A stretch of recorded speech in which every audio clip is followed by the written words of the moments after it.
When I read the scripts, the thing that I really loved about it was the fact that you could create, it was a sort of a made-up world, a village with made-up world of these talking sheep. So I thought there was a lot of opportunity to really create something interesting and quirky and unique because there's talking sheep. What can I say? I will obviously start off with mood boards, which I will discuss with the director and the producer. And then once that's kind of been established and we're all happy with it, I will go on to a process of drawing it out or getting a costume illustrator to do a very realistic version, depending on the director and how they translate things. In this case, I got a costume illustrator to illustrate it in a very realistic way so that Carl could really visualize it. And then once all that's been established and Carl's happy and Lindsay's happy, then we present it to the actor. I talk through my ideas and why I visualize the clothes they're wearing and why I feel that it's their character. And then we kind of take it from there. Obviously, he's a farmer, so we needed to convey that. But I didn't want him to be just your bog standard farmer. I wanted him to have I wanted him to be charming. I wanted him to be attractive and good looking and, well, which he obviously is. But I kind of wanted to enhance that. And also, I wanted it to be a bit timeless. Also, a lot of natural fibers because he's sheep and he's all kind of, he's a good man and all that. So I kind of wanted him to have natural fibers. So he has a lot of like linens and heavy drill cottons. And so all his fabric is kind of very organic and wholesome. And that was very important. And then, but I also wanted to bring some color in. I want, every character in this, I wanted some color.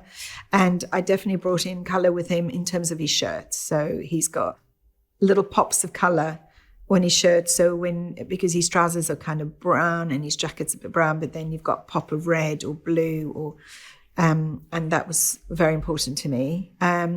And then, he wears Henley tops, which again are very practical, but actually they're totally timeless. They've been made since the 1920s in different fabrics and stuff. And I really wanted that to be in there. But when you look at him, it's kind of quite classic. It's, timeless classic.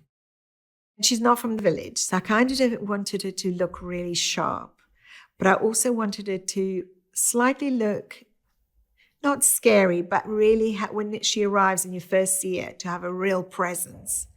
For me, I wanted to have shape.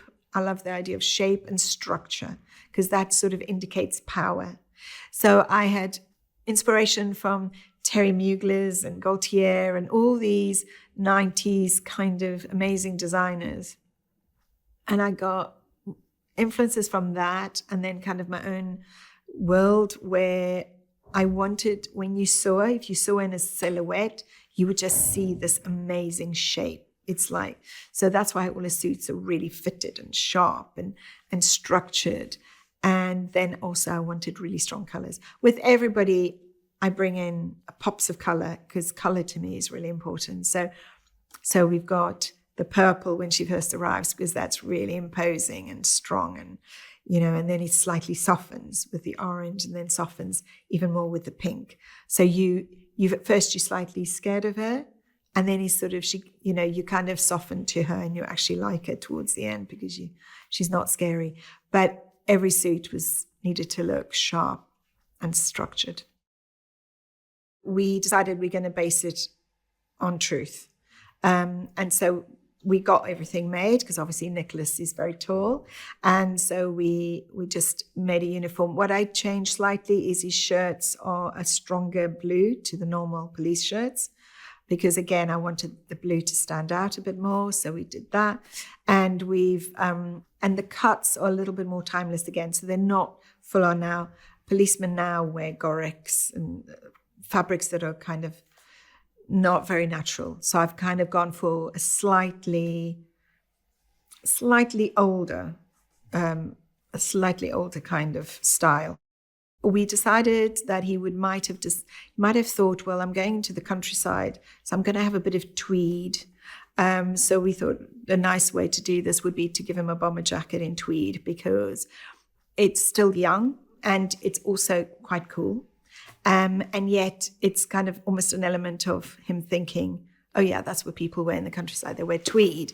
So the tie was my little thing. I love the idea of, because he's South African, he's meant to be South African. I really like the idea of bringing in that color because it's in the South African flag.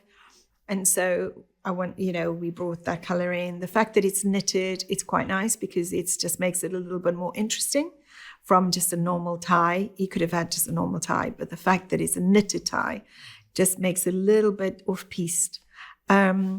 But, apart from that, everything he wears is kind of what a young person could wear if they were dressing to impress.